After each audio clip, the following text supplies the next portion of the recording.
یہاں پہ دیکھیں اس وقت ہم خان صاحب کے ڈرائنگ روم میں موجود ہیں اور یہاں پہ یہ میرے پیچھے مناظر دیکھیں کہ کس طرح سے انہوں نے فلسطین ہمارے اس قوم کے محسن اس قوم کے لیڈر کا گھر فلسطین بنا دیا ہے.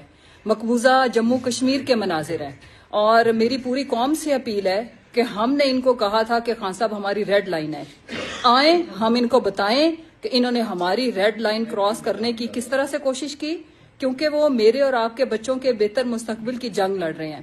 ہمیں خان صاحب کو کسی صورت ان کے حوالے نہیں کرنا. پوری قوم نکلے، مائیں بہنیں بیٹیاں، اور ہم ان کو بتا دیں کہ پاکستان اب اس طرح سے نہیں چل سکتا.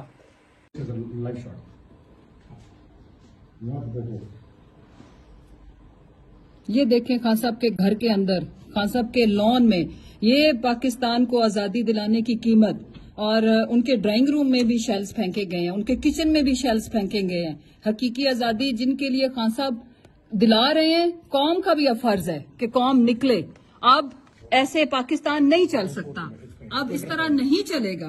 اب قوم کے اوپر بھی ذمہ داری عائد ہوتی ہے کہ انہوں نے ہمارے لیے پہلے گولیاں کھائیں اور اب آج ان کے گھر کے مناظر دیکھیں فلسطین کی طرح.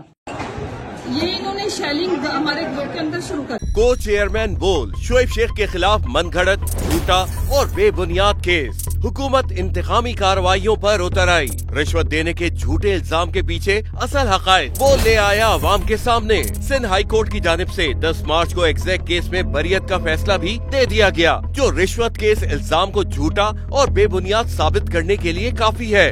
سوال یہ اٹھتا ہے، نہ رشوت لینے والا نہ دینے والا موجود، تو پھر یہ مقدمہ کیا ہے؟ گزشتہ 5 سالوں میں نہ تو کوئی گواہ پیش ہوا اور نہ ہی کوئی ثبوت سامنے آیا، جبکہ کوئی انکوائری عمل میں نہیں لائی گئی. جب ملزمان سے کوئی تحقیقات نہیں کی گئی، کچھ ثابت نہیں ہوا، تو پھر یہ مقدمہ کیا ہے؟ اس سے قبل کیس کی انکوائری کمیٹی کے سامنے خود جج قادر میمن نے رشوت کے الزام کی تردید کی تھی اور کمیٹی کو تحریری طور پر آگاہ بھی کیا تھا. اس جھوٹے اور بے بنیاد کیس کی قانوناً کوئی حیثیت نہیں. سندھ ہائی کورٹ اس مقدمے میں شعیب شیخ کو بری کر چکی ہے، تو پھر اس نام نہاد الزام کی قانونی حیثیت کیا ہے؟ بول انصاف کا منتظر ہے.